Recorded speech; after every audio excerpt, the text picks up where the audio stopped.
Hello everyone, welcome back to my channel name is शेरडे blogger Preeti और मैं प्रीति आप सभी का अपने चैनल पे स्वागत करती हूँ। सो फ्रेंड्स, आज मैं आपके साथ शेयर करने वाली हूँ कच्ची कैरी का मुरब्बा। मैं किस तरह से बनाती हूँ वो मैं आपके साथ शेयर करने वाली हूँ। और अगर आप घर पे मुरब्बा बनाते हैं तो वो अगर जम जाता है तो उसके लिए हमें क्या ट्रिक्स और टिप्स यूज़ करने हैं ये भी मैं आज आपके साथ शेयर करने वाली हूँ। बहुत ही कम समय में ये मुरब्बा बन जाता है और बहुत ही टेस्टी बनता है। और इसके लिए क्या क्या ट्रिक्स और टिप्स है ये भी मैं आगे वीडियो में आपके साथ शेयर करने वाली हूँ। तो चलिए फ्रेंड्स, देखते हैं अगली वीडियो। और फ्रेंड्स, अगर ये वीडियो आपके लिए हेल्पफुल रहे तो मेरी इस वीडियो को लाइक कीजिए, शेयर कीजिए, कमेंट कीजिए और मेरे चैनल को सब्सक्राइब कर लीजिए, जिससे कि आपको नए नए वीडियो की नोटिफिकेशन मिलती रहे। तो यहाँ पे मैंने ये जो कच्चे आम है ये लिए है। यहाँ पे मैंने ये राजापुरी कैरी का यूज़ किया है। आपको जो भी कैरी अच्छी लगती है उसका यूज़ कर सकते हैं। तो यहाँ पे मैंने ये कैरी जो है इसे अच्छे से धो के क्लीन कर लिया है और इसका छिलका उतार के इसे इस तरह से टुकड़ों में कट कर लिया है। आप चाहे तो इसे ग्रेट करके भी ले सकते हैं, वो भी मुरब्बा बहुत ही अच्छी तरह से होता है। मैं इस तरह से बनाती हूँ तो मैं इस तरह से टुकड़ों में इन्हें कट कर लिया है मैंने।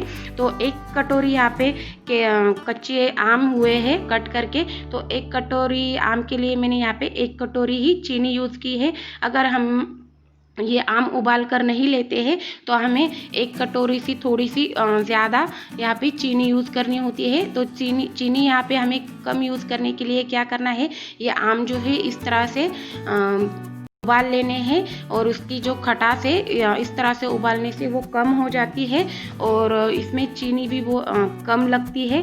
तो हम जो है इस तरह से ये आम जो है उबाल लेंगे। तो मैंने गैस ऑन कर दी है और उसमें कढ़ाई चढ़ा दी है गैस पे और उसमें पानी गर्म करने के लिए रख दिया था। जैसे ही हमारा पानी अच्छे से उबलने लगता है हम इसमें कैरी ऐड कर देंगे। कैरी ऐड करते वक्त जब उसका छिलका होता है, जब हम कैरी ऐड करते हैं तो ग्रीन कलर का होता है।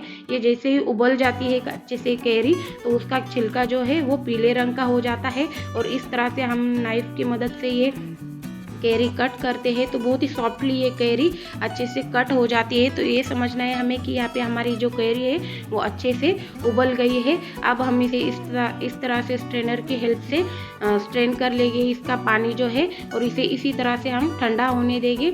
और इसका जो पानी है हमें किसी भी रेसिपी के लिए यूज़ नहीं करना है, हमें इसे फेंक देना है। तो ये खट्टा पानी निकल जाता है। तो इस वजह से हमें यहाँ पे चीनी जो है इसमें कम यूज़ करनी होती है, बहुत ही कम लगती है। तो जैसे ही हमारे आम जो है वो कच्चे आम अच्छे से ठंडे हो जाते हैं हम वो इस तरह से ये चीनी मैंने ली है कढ़ाई में, इसमें हम वो आम ठंडे होने के बाद इसे एक सा कर लेंगे। इसमें ज़्यादा नहीं, बिल्कुल हमें 5 मिनट तक इसे ठंडा होने देना है।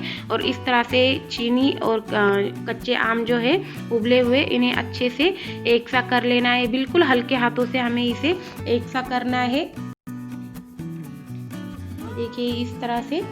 और हल्के हाथों से इसे अच्छे से एक सा करने के बाद हम इसे फिर से गैस पे चढ़ा देंगे ये कढ़ाई। इस तरह से अच्छे से एक सा कर लेना है हमें ये आम चीनी के साथ।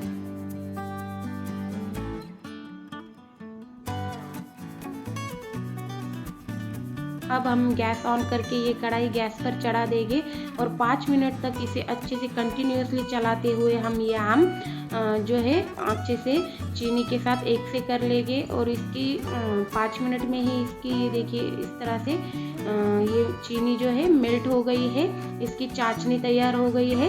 ये देखिए बिल्कुल अच्छे से हमें ये चलाते हुए ये इसकी चाशनी बना लेनी है। आम के साथ ही इसे चलाते हुए हमें इसकी चाशनी बना लेनी है। उसके बाद हम क्या करेंगे, हम ये मुरब्बा जो है साल भर तक स्टोर करने वाले हैं। तो साल भर तक ये स्टोर करने वाले हैं तो क्या होता है, चीनी के जो है क्रिस्टल बनने लगते हैं। कुछ दिनों बाद वो उसके जो है दाने दाने जमने लगते हैं मुरब्बा में, तो वो नहीं जमने चाहिए। इसके लिए मैंने यहाँ पे एक नींबू का रस जो है इसमें डाल दिया है। उससे क्या होता है, चीनी जमती नहीं है और मुरब्बा बिल्कुल अच्छे से 1 साल तक टिक जाता है। साथ ही साथ मैं यहाँ पे दूसरी टिप आपके साथ शेयर कर रही हूँ। जब भी हम मुरब्बा बनाते हैं तो कढ़ाई के जो कोने होते हैं, कोनों में ये मुरब्बा जो है चीनी जो है वो जमने लगती है और वो बहुत ही चिपचिपा सा गंदा सा लगने लगता है। तो वो चिपके नहीं और अच्छे से कढ़ाई बिल्कुल क्लीन रहे, इसके लिए हम यहाँ पे ब्रश की हेल्प से देसी घी जो है उसके कोनों में लगा लेंगे। उससे चीनी जो है कढ़ाई के कोनों में लगती नहीं है और चिपचिपा ज़्यादा होता नहीं है। तो यहाँ पे मैं ये जो शुगर है हमने डाल दी थी और उसकी चाशनी हो गई है, वो चेक कर रही हूँ। तो इसकी एक तार की चाशनी नहीं बन रही है, तो इसे हम और 10 से 15 मिनट तक अच्छे से उबाल लेंगे लो टू मीडियम फ्लेम पे चलाते हुए। तो अभी हमारी चाशनी कच्ची है, तो इसे हमें अच्छे से पक्का उबाल लेना है।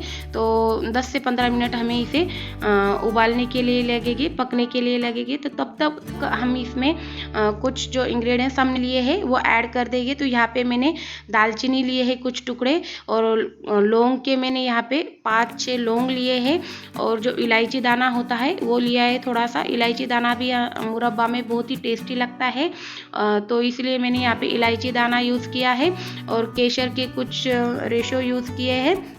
ये भी के मुरब्बा में बहुत ही टेस्टी लगते हैं। तो ये सब डाल के हमें इसे अच्छे से एक सा कर लेना है।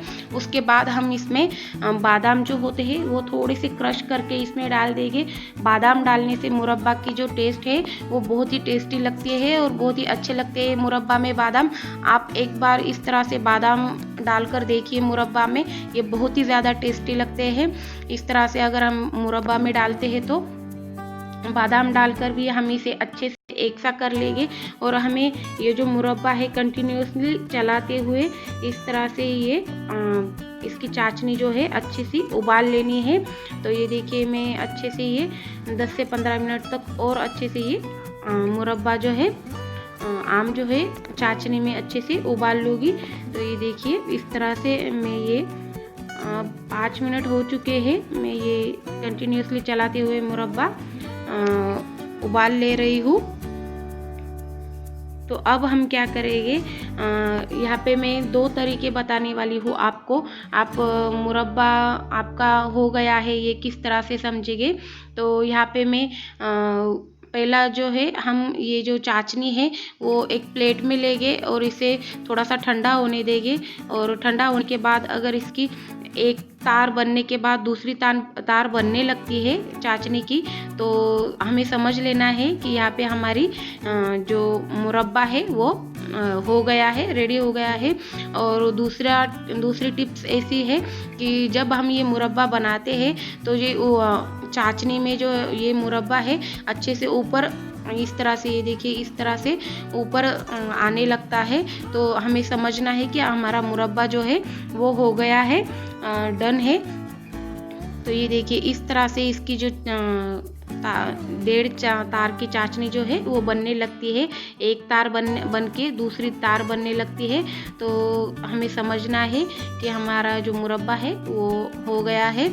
और ये देखिए इसमें जो ये उबाल आ रहा है उससे भी हम समझ सकते हैं कि यहाँ पे हमारा मुरब्बा जो है वो अच्छे से उबल गया है, अब ये डन हो गया है।